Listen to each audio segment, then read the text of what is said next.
Hello guys. Kanang Hilux guys, nga puti ginasundan na to guys. Okay, nag-swap day mi anak guys. Mao nang matik ako nadala nga van guys. Matik ako nadala karon nga van guys tungod nga gi-rescue na mo na. Kay nag-discharge ang battery. Nang matik ako nadala karon.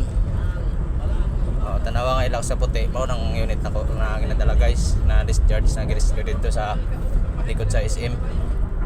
Mao nang commuter ako nadala karon nga van. Diba?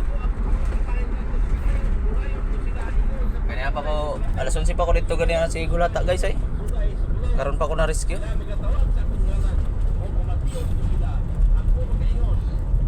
Mao na siya guys katong Hilux. Ataya oy hasol. Mauli pa kog bukid nun karon guys. Gabi na gid ko bayan eh. Ataya jud ay. Nabuhi jud.